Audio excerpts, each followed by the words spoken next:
Good morning students. प्रिय विद्यार्थियों, आरो पाठ्य पुस्तक का गलता लोहा जो चैप्टर है बेटा वो आप पढ़ रहे हैं।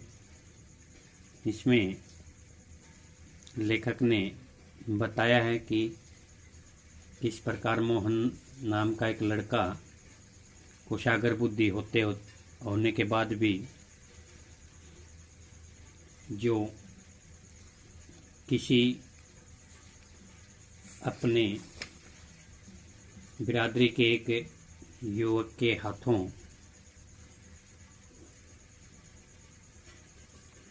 शिकार हो जाता है और जो उस बड़ा आदमी बनने की जो उसमें काबिलियत थी वह धराशायी हो जाती है। शुरुआत में वह खेत में उगी हुई झाड़ियों को काटने के लिए घर से निकल पड़ता है। मोहन पिता की बातों को समझता तो है, लेकिन उसकी वह खेती के अलावा जो धार्मिक अनुष्ठानों में हाथ बटाने की बात आती है उसमें उसका सहयोग नहीं कर पाता है। दराती की धार तेज करने के लिए वह धनराम लोहार के पास चला जाता है और वहाँ पर बैठ कर के जब दोनों आपस में स्कूल के दिनों को याद करते हैं बेटा। मोहन मास्टर जियों का प्रिय शिष्य था। वह स्कूल का मॉनिटर भी था। सुबह पहली जो आवाज़ स्कूल में गूंजती थी प्रार्थना के रूप में वह मोहन की होती थी। कमज़ोर छात्रों को भी दंड वे देते थे और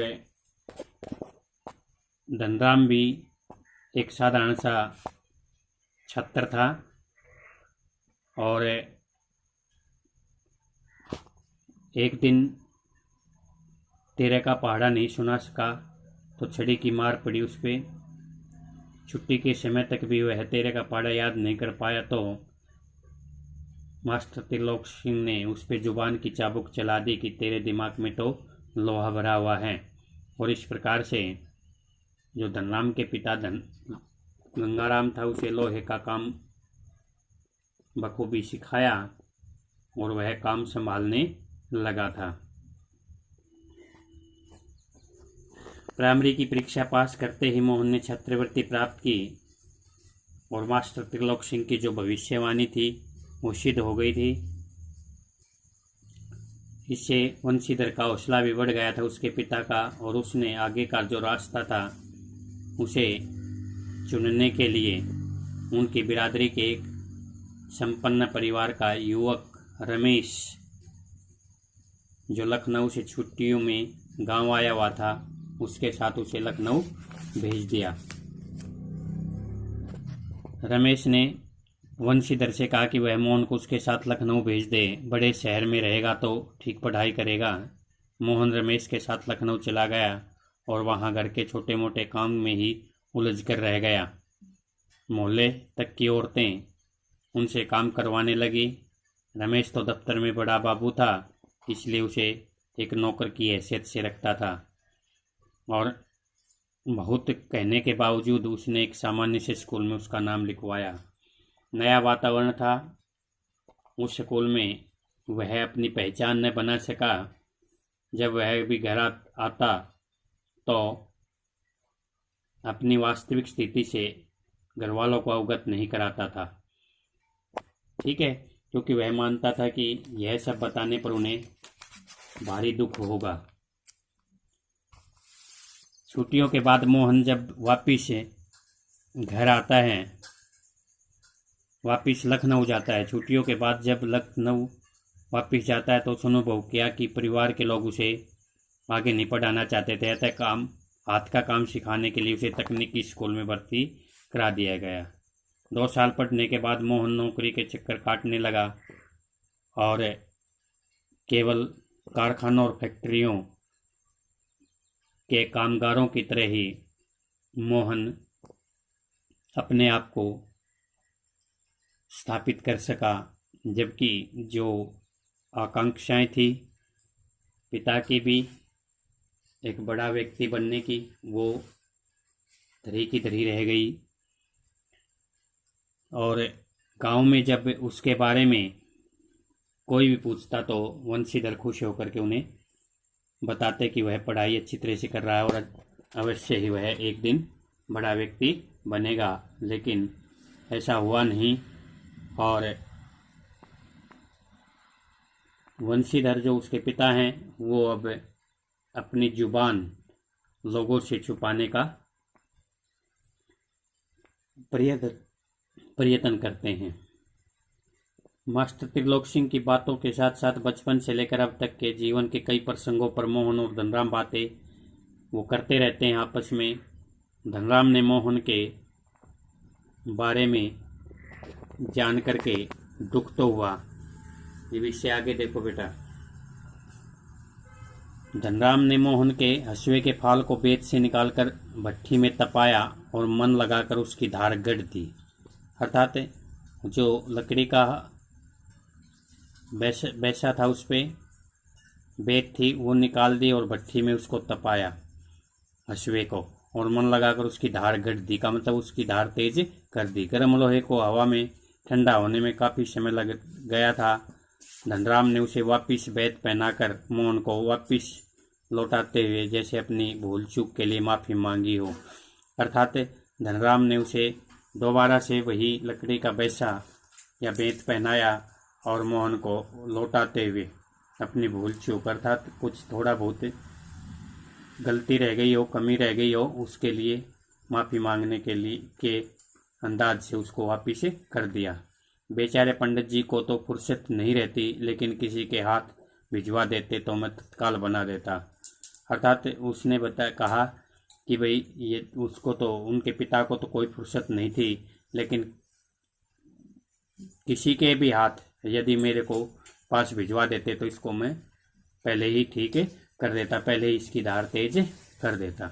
मोहन ने उत्तर में कुछ नहीं कहा, लेकिन हसुए को हाथ में लेकर वह फिर वहीं बैठा रहा जैसे उसे वापस जाने की कोई जल्दी न रही हो। मोहन उससे मिल करके फिर से दोबारा से वहीं पर बैठ जाता है, क्योंकि अब हसुए पे धार तो लग गई थी, लेकिन वह खेत में जाने की उसे कोई जल्दी नहीं थी और वह उस दराती को लेकर के वहीं बैठ जाता है। सामान्य तौर से ब्राह्मण टोले के लोगों का शिल्पकार टोले में उठना बैठना नहीं होता था। सामान्य रूप से उस समय पर ब्राह्मण टोले के उच्च जाति के जो लोग ब्राह्मण थे, उनके टोले के जो लोग थे वो शिल्पकार, जो निम्न जाति के थे वास्तुकार थे, जो हथियार जो छोटी मोटी वस्तुएं बनाने का काम करते थे बेटा शिल्पकार, उनमें उनका उठना बैठना नहीं होता था। किसी कामकाज के सिलसिले में यदि शिल्पकार टोले में आना ही पड़ता तो खड़े खड़े बातचीत निपटा ली जाती थी। अर्थात कोई किसी कारणवश यदि किसी कारणवश उन्हें शिल्पकार टोले में आना भी पड़ जाता तो वे एक जगह पर खड़े खड़े ही उनसे बात करके चले जाते थे, क्योंकि वहाँ उनके लिए बैठना भी, उनके टोले में बैठना भी जो है मर्यादा के क्या समझा जाता था, विरुद्ध समझा जाता था। ब्राह्मण टोले के लोगों को बैठने के लिए कहना भी, अर्थात शिल्पकार टोले के जो लोग हैं वो ब्राह्मण टोले के लोगों को बैठने के लिए भी नहीं कह सकते थे, क्योंकि यह उनकी मर्यादा के विरुद्ध समझा जाता था। पिछले कुछ वर्षों से शहर में जा रहने के बावजूद मोहन गांव की मान्यताओं से अपरिचित हो ऐसा संभव नहीं था। पिछले हालांकि कुछ समय से वह लखनऊ रह रहा था, बाहर रह रहा था, शहर में रह रहा था, लेकिन मोहन इन सभी मान्यताओं से अपरिचित हो, अपरिचित माने अनजान, ठीक है, जो अनजान नहीं था ऐसा संभव नहीं था, क्योंकि वह जानता था। लेकिन आज वह उसके पास में ही बैठ गया था, ठीक है। आपने देखा होगा कि किस प्रकार से कनस्तर पर वह भट्टी के पास में ही बैठ करके अपनी पारखी नज़रों से जो धनराम है उसकी हाथ से जो कार्य हो रहा था उसको देख रहा था बेटा। तो वो जानता तो था, लेकिन क्या जानता था कि ब्राह्मण टोले के लोगों को शिल्पकार टोले में बैठना नहीं होता था। तो ये कहा है, लेकिन प्रकट में धनराम मन ही मन उसके व्यवहार से असमंजस में पड़ा था। ठीक है, धनराम जो है उसका व्यवहार जिस प्रकार से आज दिखाई दे रहा था, क्योंकि वह उसके पास ही बैठ करके सारी बातें कर रहा था। ठीक है, तो आज उसके व्यवहार से असमंजस में पड़ा था। असमंजस होता है जिस वो स्थिति जिसमें ये पता न चले कि ये ठीक है या गलत है। ठीक है, वो आपो की स्थिति हम कहें जिसको, लेकिन प्रकट में उसने कुछ नहीं कहा, अर्थात सामने से उसको कोई भी शब्द नहीं कहे और अपना काम करता रहा। हालांकि उसे आश्चर्य हो रहा था, अचंभित हो रहा था वो उसका काम देख करके, उसके व्यवहार को देख कर जान करके आज, क्योंकि आज उसका व्यवहार जो हो बदला हुआ था, लेकिन उसने उसको सामने से कुछ नहीं कहा और अपना काम करता रहा वो। ठीक है, कौन बेटा? धनराम लोहार जो था। ठीक है, मोहन का जो साथी था, सहयोगी था, सहपाठी था, वह उसके व्यवहार से थोड़ा सा तो महसूस करता है कि आज ये व्यवहार कैसा कर रहा है, क्योंकि उस समय पर जो ब्राह्मण टोले के लोग जो हैं वो शिल्पकार टोले में उनका उठना बैठना नहीं होता था। ये है, लोहे की एक मोटी छड़ को भट्टी में गलाकर धनराम गोलाई में मोड़ने की कोशिश कर रहा था। अब आगे देखना बेटा, वो अपना काम कर रहा था। लोहे की एक मोटी छड़ को भट्टी में गला करके, भट्टी बताया था बेटा मैंने, जिसमें अग्नि जलती है। ठीक है, धोकनी से फूक मार करके लोहे की नली द्वारा उसको जलाया जाता है। तो लोहे की एक मोटी छड़ को, एक मोटी जो छड़ थी उसको भट्टी में गला रहा था और जला करके उसको धनराम गोलाई में मोड़ने की कोशिश कर रहा था। धनराम है उसको गोलाई देने की कोशिश कर रहा था। एक हाथ में संडस्सी पकड़ करके, संडस्सी होती है जो पलाश होता है बेटा, जिस प्रकार से उसको गर्म लोहे को पकड़ना, और जब वह दूसरे हाथ से हथौड़े की चोट मारता तो निहाई पर ठीक घाट में सिरा न फंसने के कारण लोहा उचित ढंग से मुड़ नहीं पा रहा था।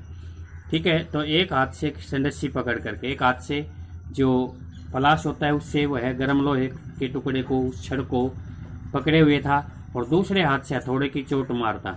तो दूसरे हाथ से जब हथौड़े की चोट मारता तो निहाई जो थी वो, ठीक है, इस निहाई का मतलब बताया था मैंने पहले बेटा, लोहे का एक ठोस टुकड़ा जिस पर लोहा पीटा जाता है, उसके ठीक घाट में, उसका ठीक जो जगह थी, जो बीच की जगह थी जहाँ पर उसको मोड़ना होता था, उसे में सिरा न फंसने के कारण उस लोहे की छड़ का सिरा नहीं फंस पा रहा था और लोहा उचित ढंग से मुड़ भी नहीं पा रहा था। ठीक है, क्योंकि एक हाथ से तो वो उस छड़ को पकड़े हुए था, लोहे की छड़ को गर्म करके जिसको मोड़ना था, और लेकिन दूसरे हाथ से वो चोट मारता तो वो निहाई पर जो लोहे का ठोस टुकड़ा है उसके ऊपर जो निशान है उसके अंदर बीच में वह ठीक से न टिकने के कारण वो उचित ढंग से मुड़ भी नहीं पा रहा था। मोहन कुछ देर तक उसे काम करते हुए देखता रहा। पहले तो उसे कुछ समय के लिए देखता रहा वो, कौन? मोहन। फिर जैसे अपना संकोच त्याग करके, अपना जो संशय था उसके मन में, संदेह जो था उसे छोड़ दिया, उसे त्याग दिया। उसने दूसरी पकड़ में से लोहे को स्थिर कर लिया और धनराम के हाथ से हथौड़ा लेकर नपी तुली चोट मारते।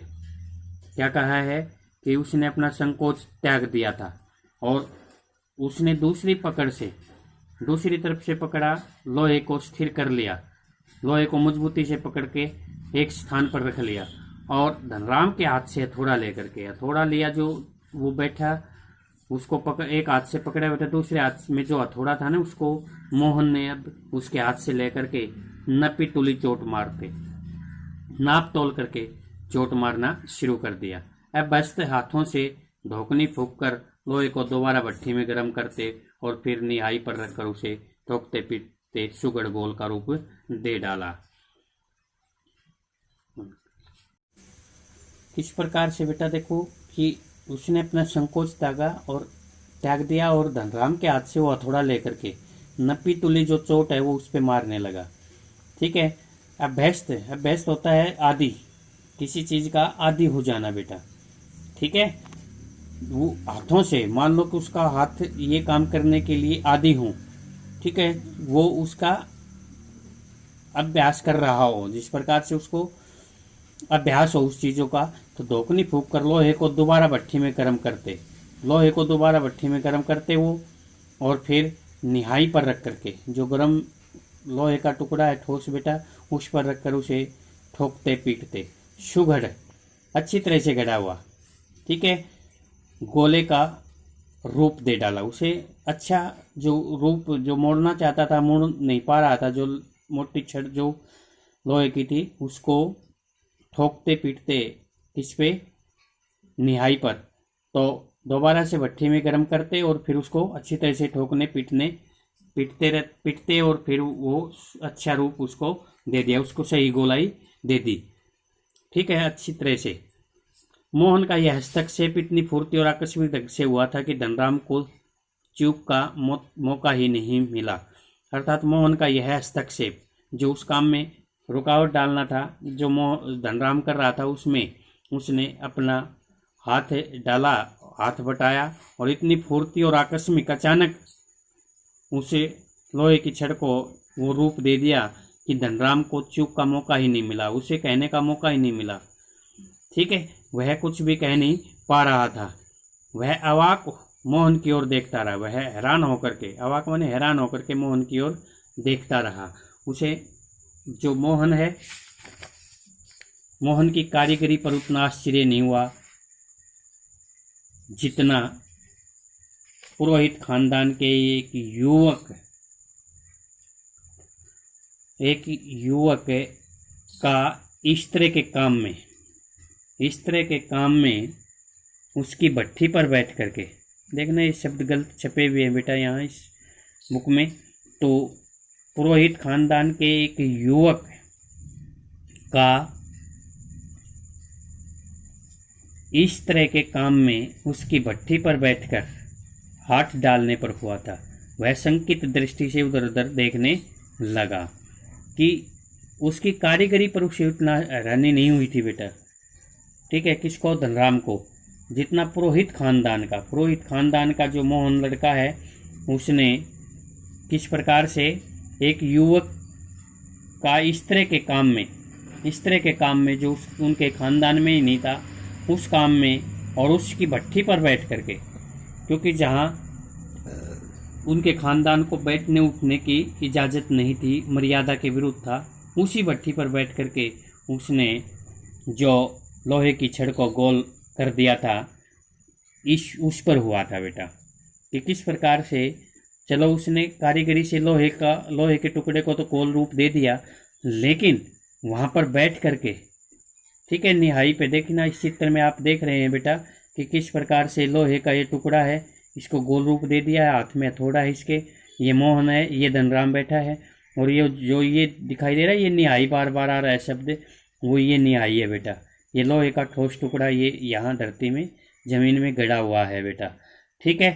तो इसी प्रकार से वो दूसरी ये धोकनी जल रही है, ये जो फूकनी जो बता रहे थे हम, ठीक है, ये लोहे की नली है, इसके कारण से ये अग्नि यहाँ हवा दी जाती है इसको, और ये अग्नि तेज होती है, इसके अंदर किसी भी चीज़ को तपाया जाता है और फिर इस निहाई पर रख करके सिंडासी से पकड़ा जाता है और फिर दूसरे हाथ से इसको चोट मारी जाती है बेटा। ये जो है इसकी सभी, ये जो है उसकी कार्यशाला है जहाँ वो काम कर रहा है।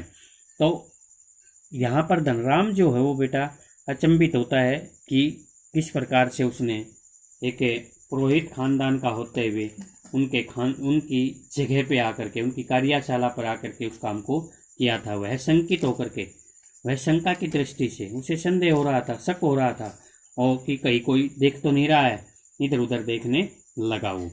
धनराम की संकोच, असमंजस और धर्म संकट की स्थिति से उदासीन मोहन संतुष्ट भाव से अपने लोहे के छल्ले की त्रुटिहीन गोलाई को जांच रहा था।